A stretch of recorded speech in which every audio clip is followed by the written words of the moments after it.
Dunabe Trotonio de que mi fondo e muagbake mi gbaba botare jenabe e muaji mi agbado jevide mi agbon edu ami be nyon enu ko yin nu veve le du ami nya be gbebe nkekea afi ke le fi omia ye ba pa emi le do e le ni fi she e ka ti mo pataji wa sukulu a chan ja gba jegon me ya de viola dunu ti la oton la dunu de ke mi o ne mi atole de ke be kapopo ye yi se ke mi milia de ke mi o mi atole mi do ami pepe o le du le ho ami vo de ke mi la glen roa ale mi la sueto ye be la jeji na mi si amia mi ado we son no mi ado we son ne mi achan be an mi awe le toji le no te po mi achan mi ba zon re mi aji kapopo ya mi egbe ba mi pepe o le ho ami a ele yin apeto no be du haji ke yin yakakado to a eso na FM ye apeto ya yira kluse ke pona dudu be nya ogbo a ira so gbe ana fifi jen po a won to la gba tro de wa doko yan yen mi le jade ha o kaka won to la de ha wa doko me pepe ya we zon lo yo leke mi fondo ya ba ho mi to de fonye de do mi to de o ton se mi fon ale ngbe to ejiro po a no be du haji me call you o de mfion vo ni to ba tro de ha doko we la o blonya sianya we no be du haji na mi nya kakando tori na FM donc magle ni enyo apito ya ira kluse au blebena mi trona selen dunti effectivement mi trona selen dunti wa mi pone bobe ndudua asidon do ko ona to lentia mi pona do wanti bena ko bode de nevano ye to vone wa mi pona gbota mi do ba ni do danu ne ne bele wa enyo ni mi aso to ji klore ni pa mi atrora apito no be du haji gbo mi abi etutu gbo be apa le divo ho lo munye gbebe ni oso game mo gbe tro egaje mu ojipo a leke mi agbon be eyan kewe le dun me bi o si o febe wo be bebe sese ari do ko le de ro goro eyan wa ogbon vo ni eyan vevere le gbe me neyin be o ya simi o ya fisi afio egbe anu re khochi inu be chi ho wa jobe vo ta mu ni lo me de ko be le san mi gbon na be mi le dugami dugami a bon antonia dugami bagbe kuro towa inu se na hu va ni be ojo le lumi oyi be edu abi chichi na funo ila pole be muni lo merika pono alisun ma no be ne ma no pole ma gbono be mlemle da bebe keke am no ba mono de victoire ati togo kansen kudo tilarika kudo video yem no do ami vide ma polike agbele na do ami ma tono be enu lesen sami glona bo amole copy me no be gbo so agbele po a won to agbele wa si ola de mu ko ola du a egbe anyi gbagbele kiki donc a nde ngbale nkuko na ni san wa ngbale leki donc agbele ntono be ndogo homere ke papa mama via meton le wa subi uzana kotokure kan kikiton kotokure ka kikiton sibe mbio ro koni sibe liko dazen le ka France André no vini adom le vi ke rigoni na yento le kam na tizan kotokure kan kikiton vo be home blibo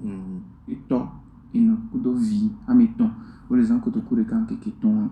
voilà pas benoît mais c'est vie et si be vine ne lete la no ami o de via meton là yo non papa ko mama ko de via meton donc on va mais amaton les gens ko to ko de kan kikiton voilà bien ko se le ko on le zogbon yo ve na na nya allo a fond de caméra avec des zogbon bio an ne mi dimia wa to galisi galiko no pono c'est nyamja te ve bien le de ke woni do me ke le na mai won sisina et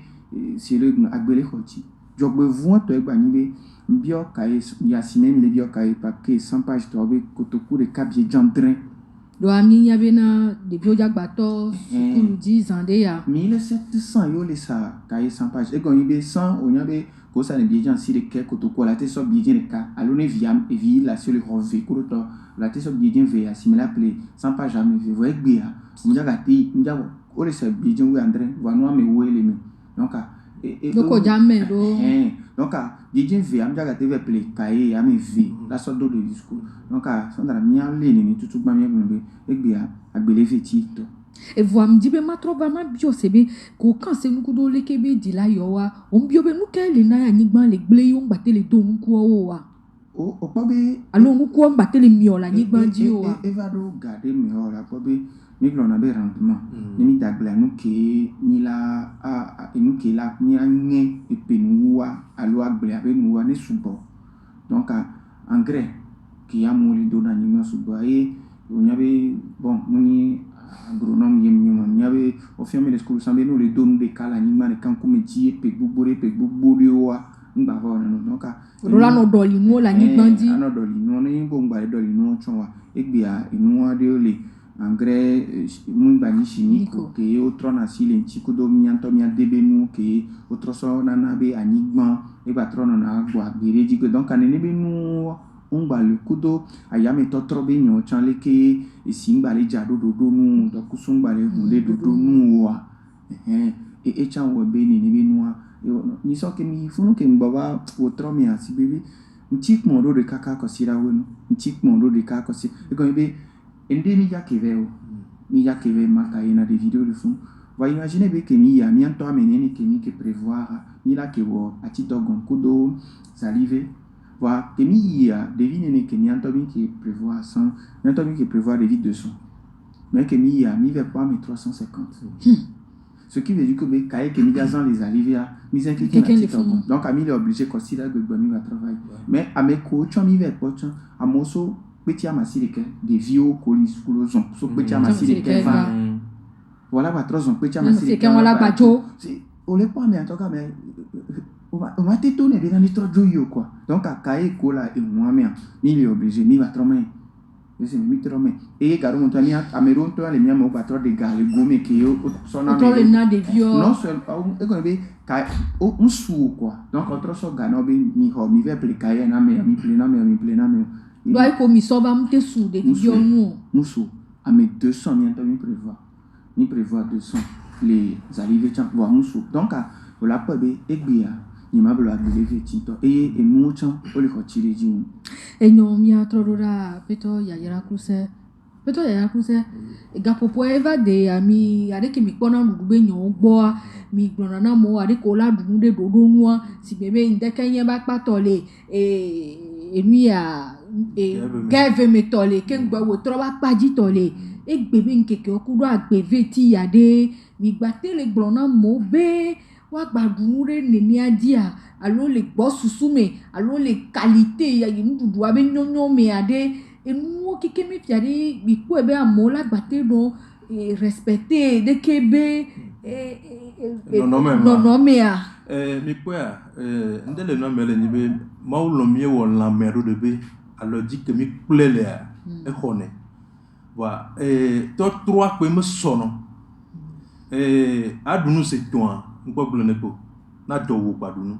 wonem vele wa be trois silenti bena ne gba CV la du len ke me du voix gbogbo bena me gbo susu ayo la ponu e be nyonyo me alo nyam ke le me ne so le voix o ga vole de kosi le eya me ami gbogbo bena amedo le ande ke padi ami blona no ne glo no wo ni blona be te alo wa wo tizan alo akọ ti do amagbe sigbebe mant alo moringa di akọni civile le me anu deke ba padi won do nyam susu hia no me de mi ona be glucides ye esubole nisime bano ko video esiam nunea deke padi awlate no la me seme abe wo do bo gave me padi mi blona na me siam be na ne lebenen ke bati doa e ba su gave me doni mi dunu gave ya e wona do zam zadi kaka zadona enu ke na garo me to tamro gawe de kaka ngbo bo na do pana ta ne te du gave to be do kutua o tro dia ne ngba du subo kaka cha wa agbanu enuzuzure fa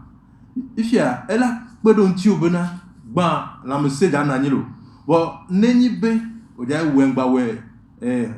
ta de ga alors ha de ka no na se ton to se ve tutuba o to na se ve ho de pour la didi bo sume vie voir trop qualité c'est-à-dire nous ko so composer ne alors so ponaté so on doit gbogbo be ni atodo sebe amko da wo ndudu be nu government ne amado blona be la du workme workme amite no bi gasa ga me fe le nu ga ke ma don ko nyi be na ni samo gba ba ipotan jagba ba ni wo wa enyo ne sa ebe fermenté ko hua e ma ye mi ade kuku na mse be ngba no du ya zamo como wa mi de kuku me zamo be nu subo be ni on gave me a etele auto ka kala ba cycle on mi du zamo a mvo na cycle e nana be constipation be no me de dina la base e bo alors tam da ba so wa ko wa fon la no fatigué si be wo do de nene wa odunwa be ya no la msemi ne so wa drando donc nyotwe le nyibena bla do ko la lo ye aji mi to nya mi agba dun su go ho no o si zo bire nda kenya si biare ke mi glen wa wa gave me ne mon popo le na adwa kuma gwa gbogbo be ngba ba nyinu ke ni fermenté apa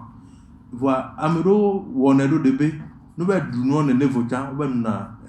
nfa faroji e ko dunu avo aw on be donc soit chanjo le biwa ni buta pane fo fafa le jovo no sigbalo are okpedo na menti tugba be mi be sikoyona le miame ye benyona e dona mi aji be bona dokaba voni be ni siglase a ele sigbo so ma do frigo la mela tro do lenti subo kembo aba odo aba so enu kebele dia vo adele wo dunwa ye wa mo no dunu nu fa fare jan kuma dina lada c'est parce que ko nu fa fare jan kuma lada donc la même popo nko so do le tro le odo beaucoup de réserve d'énergie que les trop le chauffer et bien gakan me mi la te no si fa fort si fa fare mi abe podomea o mo ne nu fa fort et nous oso pe la et nous osolo nous mumu en principe ne nyawo anon la mesemea nous oso em gba denamio ne ala nu fa fare c'est pour plaisir so do doya o le bleu podomea bon la me que la fashion donc nous que Dieu le pour demain y en a mais que zana nous n'y a mais que là do huame y mi avait dit la sorte dans nous porter au bois ne va y a tout deux quoi le blé tout le fond pour là do nous porter au bois na me bleu na il y a rythme ko boula rythme et le bébé nam autre dit toi mi va te auto sur initiative ne belle OK nyom mi va apeto no be do hadi bo mi amlo be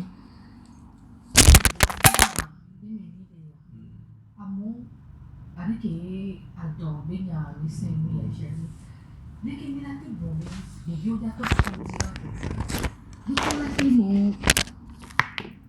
nimyo de que late bede wa be dilonti ade que eu ade ko duna nusa o late no accepter fifi o late no ko fifi o ya gloni ni Sandra inyo ko yari inyo sim de bin Resimi inya sindi. Bo de vio ke gbobo la isukulu abi susuro la no. E do la no muere. Onya bena dole wa mi omnya no. Nya ne. Si na dole wa mi omnya no. Donc asi bébé ne bo le blond de vie ko o so si be ma so 3e. So terminal ko do université vio to akare ni wala ten second parce que be odo viativa mi videvo. Voso horika va do 4e na sen vide. Il a cinq vidéos soit donc nya ka kenyo mi ke na school sans va edo wa video wa sigbe ma fona avant de vidéo glacier mi na ke mi na school game on sigbe garu mi ba hona ga ba ina school donc a on jila la ten wa fa wana to na de ya bene se gombe e gamla ho mo bengba do su ba wa si awo ni nene be gamla ho me su go me ola te no so gari no san ola ba pe bo mi o ma gba te no so ga wana wo ola te meme lo ma hin bi o so na no fifi ola jila me abi se gombe ni abi po no ma no so no fifi o no le glen ni ari e nu ke tinya nyimle no d'accord parce que na ko ba isa ne po no voilà Zogmono ja sa o ja zogmono bio via desi gati ke so kuna de gobwe won de ko na ra ma mi troppo vichukwire de ya vichukwa na ntora na mi abo no kwire ji no ya si bebe mu hian kwa mu kwire ji wa mu hian donc imaginez do o so na 100 francs na deviation wa gona deviation bio o ri don lo da adora wi kwa nda ni anu school le seigneur m'dia nya nusko donc al komia mia de kuku be ninwe enu ya mi fifi ajiru do mira yo viviri be onekpo mi wa we do be mi ta ke pana sisa sabe nyon ba ole wesan ke yo le pompona mi o viviri be surtout ami kosan la si mi on le ko la we do e be wa akpero amontibo adidi eji poto vire e dure même le poni so por exemple fiorado to se fiorado to amisiami ina ble quoi si be amiomi vati lo mekeni ina imaginez que be de amisiami ke li ya ble ala amisiami to do ble fiorado to plena anima vie le copé me ke ne o vire amisiami ina donc anembe do la ten trop politique a vire be amisiami la ten trop no ya ble be a so do na mena de vieux kusube no simba na vire wala sino abo di dindu tiajia aje mi don mi ave viro rafi eye nja biomi abi mi ku ebe na lekebe agbenono ya kele va kapopo ya mi visher ke mi le yoya eja ebe mu me gbegble o ja sugbo a nu ko ja to se mi ko la nyinu gbegble o la sugbo a o enu gbegble o ya mo ni bo ta sugbo o le sugbo le semi enu gbegble o le sugbo e o la ko be egbe a ka fran mi no vi ko jina zara mi bu be nu jo gba le sugbo reji le semi o gba le sugbo reji donc anembe yemi ignorance be ne jiru ram to asiri de linchi wala va trouble wule ke belison parce que ameko pona e gagnant be nyon bo vivre ke mi ona be économie so e be nja di divagon me pour be la patron no ejipe donc ani la nwa soit e ga ko tuna na mo do na ko bo vire be la gba ejivire donc enwa e chan la kare mi vire vo afike ni le fi ani mi agbon be la gba didia ne ja dijo donc anu ko ni gbegble o le ja to so mo wa ni be nu wa o le jagba subore jipe nisemi enu gbegble won wa o le jagba subore donc e do be ni ponkun mi na e jumi vi si ajumi vi be amisia mi la we do de be ni apo ebo nwere be ameko anyi nwa re se npo na juro mi amonde na gleli le ko na roma culture hors sol ya mo bro na bon ni abi ni agregato me npo ni la fio ke o ya culture hors sol ke ya mo c'est au son bidon kudo toka poto na bile me kudo mu le me kudo donc ani ne be noa ni nya chami la tento o le fiela mi ko et après toi plus mi ko be enya ke ma ba le pro il a te ko mi mu e me ba vale nya be tu ya mi blobena mi le pomposo ndudunti wa mi blona be nen du mi blona me be du a de to vo mi mu pe de agbe tonti bo wa de to de ma ye me mi fiona mon popo ke le bla mi le lume voir terrasse le miasi alors comment le miasi miate wo chou miate wo salade miate wo teme vide pour bani mionto miame entretien be ma engrais yo korumu donc mia popobe demi va to mu do le ma va gble ani gban ke 10 000 ya mebe ani gban di kodo miabe toka soso si bien que no be bo menu compliqué déjà de nous on va glo kokoli ko le mi ba bodia ke mi da dro ji lo vo gba e ko ne ba lo ba e vo e pe si a jamais si sera de besoin on ne vidéo le ya ba don di quoi e don me dit parce que ga que da di le ndu ti a di ne de via non bo e plate me o are ga mala te ko de vianti bo fi ko ba di ndu ti di ne de vie pour toi e gbo no wo be de be ma anu parce que ndeke pa di ben dudu a pe na do 60 be no a pe et oui nous versions nous la balade de temps voilà bon c'est que bon au début du dit tout le monde devient frustré c'est-à-dire chacun le dos comme il school là et donc une que va c'est bien protéger les viols au point de bien au de be on ba c'est souvent surtout le school begam bon nous ba ko me ami ko bon nya wo de au school ya mi ba nano wa ba chacun le school ba kwa dio e vivia nke mi kpo bi o la tem no do nke mi kpo bi do nde ko pe ngba hien fi be gba be le varier ndudu patapata ko kpo bi de ka vede le ari nko ta popo ya me nko kpo bo la gba tem no varier que la soit lo bono ka ba mani eti be mu OK tutu bare nglobe ne e wa bli ba pa je ne swasi wa e don enyo wa kpo be no ma du gave mo na ba du o tro mo cha amma be no la sobi légumes amma a de me amado mi vo yebe abomo to mi le vona wa que mi va tracé lentia ya te du subo wa fifi mea ne adidoma le mi kpoa mize aloma mize moringa yoviti mize ka je suru zobeti nkena mi zana mo parce que on peut engrais de diolo va totalement chubole et puis ebe dada chamu kiana nde kakaro sebe adidoma nous compliqué de mrane et puis mon hia cubo le cube tava pas diami ba na astuce be no te possible to te ayo be sunu do no pola no cube fi que mi doa gamlo et o emi le blomia 3 cylindres do anti fi comme 3 cylindres o do le va wa ya za ga le konji donc ne 3 cylindres do anti be so kumi alors mi po be yin tonto emi le doa do le ba pa dia le didi koto ba mi atro bon mi ave budget donc le tenait didi koto pour la trova entretien mi a dit bien-être be ba pa di so u be mi a so po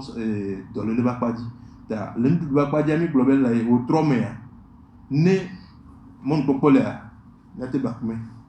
wa garo me amoro chon o trome ba fu na o ti to na fifi wa be fifi desi amere mais on l'a pe la yeme koto akpavi de wevio voilà nous le funacha légumes ni a sebe légumes si be chou ne a la terume angoto la terume fa amero to tuna esrodo na emero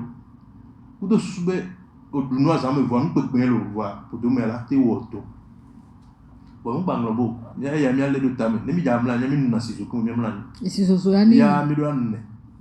ne amerike ku be be dalo tore gbe jo duna ya via jo le se ya jo nu bi afafa kare aso do jijo na ibe kan re nke mi le player no am le wa pode ifi bon voilà on va revoir notre vie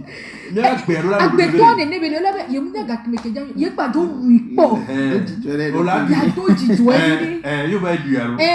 no form afonyoro bon fi ko fonyoro a ne be ma venu a e la ba yi passager bon ne be gblendere e bo ba yi kon di ba pa di ba mi gbo a di mi po do de be de mi prévention be démarche mi lo ben de ba gble ne mi ba de ga butu donc de quelque pas di suzo ne mi le me a auto nya gbe que la tête d'ator non c'est bien à tenir ya ne a don so vide voilà de quelque pas gave me a po na imolo la ba du chade ngba nya mi be nu subo no to la de la home tout temps nya le mode dia bon ami ona no subo lo le achobo me lo volenda da ba pa dia do dinabo da garo midi parce que mu hion mo la biji do la mu hion ame ko le danu le moto oh e be se fio volo no la e be se fio mi le we san mi e be se fio mi le we san mi le wo we ko ka me le zen ko nya bi ye le du ma mi e wo ndu ami ato nya we gbaji to no jo be ple no agare mo ami po la kuro no jo de siku nu ko na gome ya jo ti na ami apo le sa no lo bo le mo ke ji mi le a ni be amea le du no ba no na meseme ye nko to dada be mo noa e mi le fi donc nu nyu mi afia mo be amia mi mu hien supo bo esia nya be na me hien supo no ma na me te pe ame wa si ko na te pe mi donc mi ko ne bobe no na si supo tout pa que la me le po oxygène so me la fa ne so me fa nko je ko la we apotane va fi que on va nous sia de lo tout ba énergie alors bien que zokla no mo la o do dina e dia mi bona rendement o blufi nous ko ona bien que donc on a mi 700 le me parce que ama ni a de 300 et ama ton o ti ona o mi 700 lo va comme do énergie alors zo to do nous so ma ton me ton ko ware e ga ba di le funu ko donc ya pe bo la mento mi ne mon popo mi ti wo to nyere ya no na vivere comme ça e ga mon wo to la keketa ya donc jina to jino to be na mi le dunya me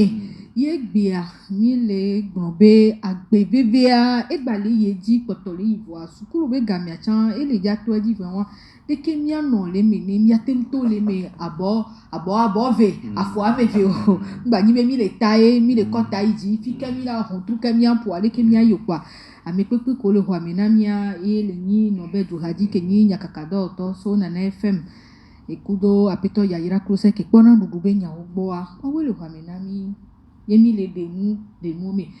miatrɔ ɖa nɔbe dzohadzi gbɔ miagblɔ bena ɖeke be egbe be agbeveve ya ke mi le gbɔa agbexɔti be nya ke mi le gbɔa ɖe ɖeke mi kpɔe be ne miasɔ va nyɔnuvi ba kpadzia ɖeke mi kpɔ be la te fo nyɔnuvi egbe be ŋkekea me o mi nya be le wɔ nu ɖewo sã va yi vɔ egbe egba le ɖo bu ŋgbe le dzi la si o etɔ enɔ mu le o ɖevi ke le axomea la te va be me be ɖevia ela de ta nu ne be dzilawoa. Opa Sandra enu ke miawoa nyi be ne nyi be deke sia deke mi fon si ye dzilawo de mia do na gbera re mia be viota be ne ngba va le mia si mia be vio ne se nye gon o le gble be ela gble nu so nyɔnu video nti mais nyɔnuvi ko ka flan xɔ kpakpla nyɔ la homea o nya be ne le papa si la wena c'est ela nya be ne le papa si la wena enu ke be la te gble so anche nyi be ke mi le papa si wo won dori wo ka flan santre comme gode o podi ke yo on kwa di la ni ka flan si le mi anto mi glan ni do ala si mi alo lo no vio ke e gamla sokola sople vani a tetele moto ne su vire sokoto kwa tona wa ke gira ko la wo kuwe donc a yenti mi le glan be enu ko be la tengle so nyɔnu vi nti e ye veve to agbea nyɔnu vi ko nyɔnu video ko no fun do de wo mu vivi na na so lo do atami ano téléphone di qui m'invite pour to wa nti be la brenu wa nti wa nyɔnu ko o jesi wa do ko nyam le glan nyɔnu forcément nyɔnu vi ko jesi wa do ko ke won to nya nde wo o nya be o agbea le ko ti la fi si afie be yo wa wonu ke ma ne ndo hôtel woni ne benoa e la pere wan chi vivere donc e wa se ni ma to tere ya jo kwa mi ava yini mia gblɔ be nyɔnu aɖewo le woawo si vɔ woɖoviwo vɔ mu le wɔ dɔ ye woatsɔ nɔna te kpɔ ɖeke be nu yawoe vɔ la kpɔ vidie agbea le se ŋu vɔ egbea ɖe eke mi la gblɔ wɔya woabe alɔzɛ dzi aɖe woabe alɔzɛ dzi aɖe ke be le o e wa ya ri ino nye gblɔ na be kaka nzizi na va zɔn da sia ma wu tɔ na kpe donc asi vivi ami angba be yem le gblɔ be ngba na nyi la home pe be la sɔ le do atami no to kakɔ la gbɔ vɔ ola kpɔm be ya koko kpe ne se ni ado alɔ atami aso ananyia eye mio egbe be bon imagine be papa la yam ma sɔ kpɔ de nu o me ke me le gblɔ no bo la titɔ gon o zana kotokureka nke kito ni be maman do papa on veut dîner kana parce que les jours que mi ke ya nous soit le blombe yento avec garo moi mi ja ya na mi reple mo rene so so mi na mo ni mo yi chon donc maman elle a que pour de vieux va fi elle va bio kaya ya ela no ela ito me voix que si gamin si jante kan et pour du agble ne gba ni blivire cha la va do donc a me par exemple ne egba glo chan ela va do wala mi le wàá wọ ọmọ ẹ̀pọ̀ ní dọ́nà wà mẹ́rin gbẹ́bí ní ìbá tu àmásọ̀ ẹ̀ náà máa akìdé rọ́bà bíbí náà adó ẹ̀rọ àwọn jíjẹ́ náà kékeré náà sọ àlọ́ bọ̀rí jágùn náà bí i àbí náà tán jàbá sọ ẹ̀ ní tèpé àmà náà bíbí ẹnu wọn lá bíbí lẹ̀ ń tẹ́ náà ló tọ́ donc bon mia plen ni kengbo we apetɔ yaya kuse la nɔ gblɔm dudu be nya mia be dzi la be nyi kengbo we deke mi kpɔ be mamawo la te nɔ do alɔ wa srɔ̃ le axome kapopo sese ya me o nɔbɛ le gblɔ nya bebe de miabe ga be dzɔtsoƒoa miatrɔ asi le wanti le yiyia me surtout mama wa no ase gɔme be me de wa force wolo wa comme c'est ce que j'en wa si ala na be wa trasi le wa be doko na okwanti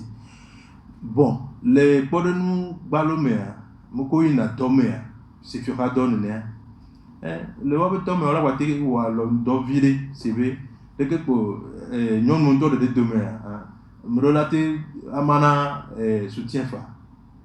Oh, amana, même au moins 5, alors bien que 2 kilos, 1 kilo, pratiquement, alors pat. Bagnin debe, fin du mois, waouh, on est de quoi. Wacha waso no ya home, kengbe papa chama no jeto ava no pe. Sous le niveau, puis que mille les, il y a 3 le donc mi on anti, bain colo, on a 10 bouquets. Et le vérifier. Parce que gadi mon no la keketa. Et puis j'aime bien grombe amelo odo de ka. Puis tu as des nia ito fe asigbe jutato ne ne ade ko be ona do fe ko to mi ato di ne. Lebe gapo la sio. Ye o mo na ndeka kado wa 3 lenti aso diga. Ye le vérifier. Le wata blano alomea voix et tantinaga ne o dibe ase comme wa fio poto la we.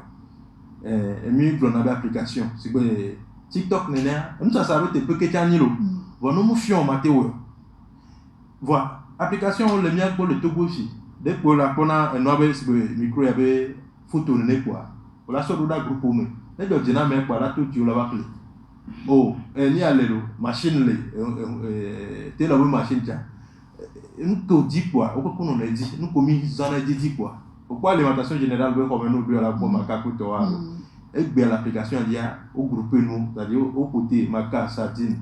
et coton, soit on des canons prix de carottes pour publier les deux mais pour sauver un mer, ouais des coups sordo da mer et puis donc voilà, on a non ta commission, c'est-à-dire bien ouais de 30 minutes de mise en la wifi comme mer, il y a quoi t'as de garder les souffles donc sous gant que bien tout bien le sur le permis trop bien réorganiser sur le pays. Mais ça veut dire comme FIB, et y a rien et que t'as. 105 000 suna par jour. Pour FIB, il y a 8 000. Oh, il y a noire et n'y sona 4 000 vana ça, ou sona 1000 francs vana. Mais ça 5 000 va, on est déjà battu bon. 2 à 3 000 va pénama. C'est-à-dire, on comme c'est bien le vérité. Puis que vous devez faire un bagni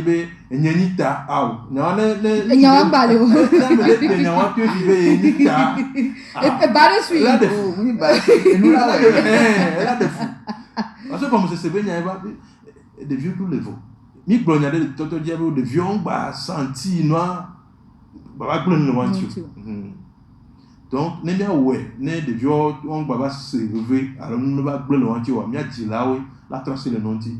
Kafla, amedo no parle d'homme, on prend avec et ma sort de cadre le moment. Bon, nous t'es réussi né. Fa. Wana me jene di no wa, amese ko be na me. Oh, we gbona gaton.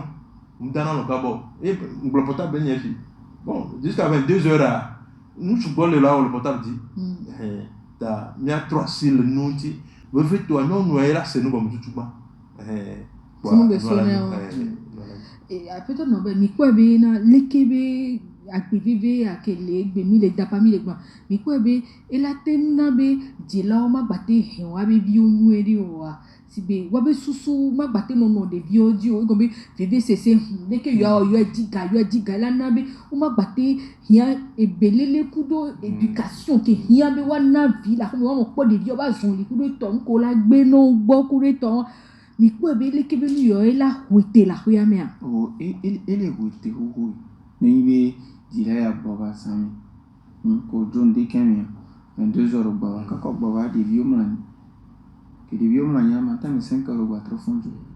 ya ko de vieux mi le pas mi non surtout veve ton ni be nous soit mauvais na ho me wo je sais bien on avait nous souhait nana gbe l'homme donne des ordres mais c'est la femme qui exécute nous soit nana gbe dacia union wa zona de dit donc adin big dacia mauvais lio mais kafan mais que zona de gbe dacia jamia bolia ele java jibe ya ichana gbe daci mais nous be kasia sia game boye belatena gbe daci c'est bien voilà pour Romério mais que famille monoparentale non ou Anthony papa comme maman la via mais si vous non on va y amener que c'est non comme des vieux blé c'est bien oui bo ou la blé kakolati moto mais indi ou on a non donc à la pobe et ma ou jan on est de non ko non ko ni o c'est non comme c'est o c'est non comme to nyaka fran et non blé moulé haba me moulé et non ira pour kakola blo on a bonne salle ngodo la bla la fio mari listen donc du pomia do que rabe na ne ma woni wedo di listen ma woni wedo di e non come se ne va e mi abe di du achan tandra de si bebe mi abe gami ari jole mi agbo ne ma gbo wa mi la gbon video le nti opo a egbe ari opo ka ibe nya kini amere ni to na me bebe fio hala te po don ti fafari opo e di Togo a opo fio hala do ga comme na di Togo vide wa ministre kekpona gomi di school be nyon bo viveria ola wedo de bola répertorier des vies que ont les régions américaines carika c'est bien donc a nebo fiola doga gomi na di Togo vide que di Togo la produit kaya la boss mic Amérique di la rema gabe ple kaya la no o di la sakaya fa ple le di Togo e no ple le miagwa ola di Togo to la sing de be fio be yo bo wel va e no ke chane me be igale ke bola se kaya pa ki ama ubi di ni ku fon c'est non où est né abe et dit Togo et doga gomene que ne be o amia chama ple e chama se asi wega ke bela soko ko so baro no ele lo me so da pangwa o se no bi jandre que o la ve se bi ni ku fa ma u bi ni ku fa kare ji be agbe veti be nya ke ni gbona era tengo no parce be ni be fiora be ava c'est amole gbona bone tro hun limisco kudo libre do non liberi fifia et c'est concurrence déjà va nous amere mate so be gawe pli kaye la filiera de douane pour to et fiora la va no concurrence que donc fiora Antonio doga et dit Togo be et nous comme quoi wa fixer prix be kaye va appeler les miagbo galeke no chonte yola te se la poto ligi donc am kare ji be nwa tamino wa pe ya me o mate wa pe ko gba na me ya no ta fran o te so dodo me ni kare ji be ni be nwa et la didi ji vir ga me ni be sukulu di toto bana le ka jira to magano se viso e no e si bere ko le gnadua e la te va be me chambe e si bele e di Togo wa ko le gno a chan ko bona o la te gbo me a taxi ya le temps ya me taxi ya ke mi tuna ya didi na mi deke le kaye ke mi la wa bani gaya de ke mi magba tu taxi de doa taxi me ga ko banana video o la da video bon e nu ke mle gbon ni be to hama de gala so no wa ni to gbon me a taxi ya ke mi jo tuna de e ya bon et nous que mi de parce que tas collabo didi na est-ce que la suka kola te so play machine gangan kola te so no intime le gbon wa jo doga do gbon me no doga comme ne video wa jira te piaro ke e la te produit na kai à grande échelle donc et la tempero ni chika ba e nyo mi agro be nyare le mi asimi jagro le e gaba pa diare ma me suboye le fiora domo voix américain que le fiora domo ne pulo même wo le ngodo mene kuku kenye de ma wanyi be ne kasi tinti ne pulo lawo ne wanya be de ehia wa ko smigi zile yi ame o le globe paramètre de le bobe elle va blâmer le patronat anti aori va te blâmer l'anti o me que va pour la monsieur le job va le dommer rendement d'Haïti donc on me va te haro privé donc et on m'a te favoriser et joie bah mia bobe mia tracé le gars anti veut toi niveau que Dieu a mais à doit nous tu veux faire caner moi quoi me le bac be niveau du va tout non bébé c'est gagner ni de beaucoup parce que ali agbeto do na mse be ona doye be vruna kafla nde kale no me ni me ga pi ke ame ko khona so fikato me ne les disale do ame alors dota la poto e bo ahu mu la fana me siame ele be be bina nya bobe gato gabe sa di so alo de ya lo do me to ya no na ba be me ele be e nyare chane dila bio mi be ko be mi gbon dudu ba pa ti vire kuro to igbo mi kwara na me de dunu ga popo de ga popo ke be lo ke gbara ga ba dunu ke ba nyi bia mo be a no yo fon yo dinde o mja dunu ndeke no yo fon yo mja dunu de pe ndeke yo la no do re mu kaka de ba po 15 heures yo la dunu de ke pe se nu nwere a no yo du be do yo nu se pa wo trogbo ah ni esi yupo ya no nu kaka yo ajo dan lo yo ajo we ni mi po be le kebe inono me ade la te don gbe to be la me se andia adunu gbedeka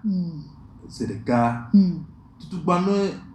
on to la me wa mple nene vide sans o egbe o da pe bia na o da ko ndemi na trouble la chaka tu mouton dio wa aglobe ma dunu de ken wa ba du tromea que le beveria ne ba susu me no be to le ble nu le na menti be ble wa zena to puadi mais ndudu ko so do la mea be bo susu alo game de die le nyon bon e be nyonyo nu nyame ke le me no na bebere vitu piko du matin no de ken pa diare e yale na susu de te yo mi globe won de po juste agro ni susu be du nu de ken won nyame no me ke ve me to angba ngro be wano umba so asi o pe no bova alo ga ton me o ga me me are o ja du tangba globe a rattrapage no va o rattrapage da glun et que bon il faut vider vos poids va mieux que le nibe ou vider se vider le kekame se fait carrément bon il c'est le 4 ya va be o rattrapage la glun na menti mblonya de be zamme mi barunu keni fermenter mabenu do ne mi mlanyare même soit jeneme wa foi ne fike be gba le wo do so la trois na wo do kui e bo funa la gbena na lo gbere nyabere ne foin tout ban et ja no fatigué ba le stress est là c'est-à-dire la lacpon le de journée manu do fone ya ko la accumuler gade ne mi kwa be ola te bu ma be nu e ma be nu ya pa ke gave me godia ko be bon e va so ici à lui ya gbon be gane o ade o te du kaka gane no la ba o ma be ndia so bon bani donc que le là no fluide autre dit comme du doire mi ba so do et to vivina gomba mu ni na video ba so do et surtout ne va du vent baba nous fa fa le dia pa mi kule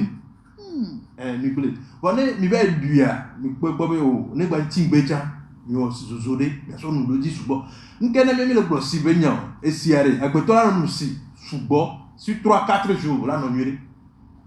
ke ndudu ma je mmeni o a ma dunu bon eti le nu sia voilà no nyuri donc nous les nibe plan la mer vide no di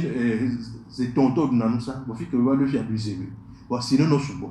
mais ne bo ba we ba de ka bo de ka ba ni nu a de quoi plan la mer e hone bon ba so brusque be egbe a ne le poma we mi aso gbe ani gambia do si tele mi tenya ke yo ke mi la te wo fifi ni mi agbonbe lekebe nono meke mi le ani ba didi na mo video mi gbon didu ato ni de gba ya mi aso pe na yo ke mi lo na ju me vi o ti so pe a ni ya so didu a nyare ngba se ko nbe gbon fufu ya ra chan gbon popo to ju me vi wa to po ra gbon be ameko sana no la si mi vivere mi apo be ga ya me le sin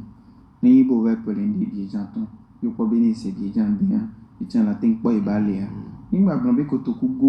godo po ma se egbe ajijiyan nínú agbe na mi ameko ni yinu sata la si omi ako o ve pe le ndi bi janton nti ko do ku do nu ko wakano so e ko de jela no bi jan dren va no se ko to ku bi jan we ve kuru to wa mi de kuku enya ke la sin pe po ma bra enyo mi ada pe na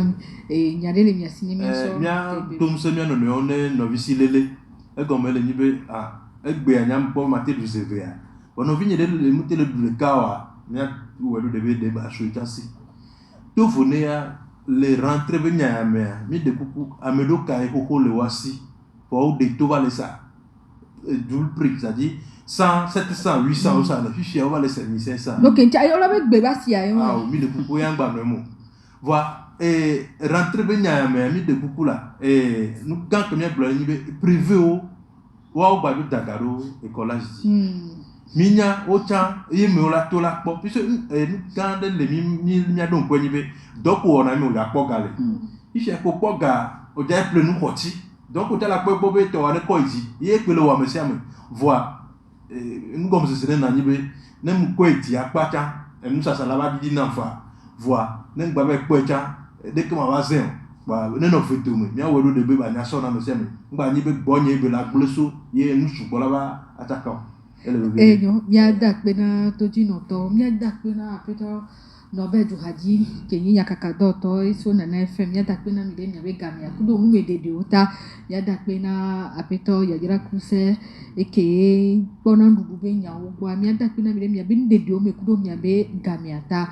toji no to mi ada pe na mi chanwa mi ya we no mi anti ye mi wo egbebe wona mi de ke mi glendo ne Ochon kwebe la tekpera me lenti gapopo ya me gapopo sese ya me yi sese ya me ochan we kolawa asime tomi de kuku amedu onto ya le dagare wa be moji ovo gblobe na ezumbe enu atrovo dagare nu sianja yo chan yo la dare yo to aji voilà ko le ple ho wa encourage neni apopo to le plan mi de kuku na mesiami be gapopo ya me mesiami ne po ne ba wo ne no via ne me ba fanami apane didi lo ejumeto ejuale mi abasi me mi kofafare me na mi ne jome banya no na mi lo ni soa nyagba no du kudo etanya yeyebu mi yombe Sandra Anthony bye bye.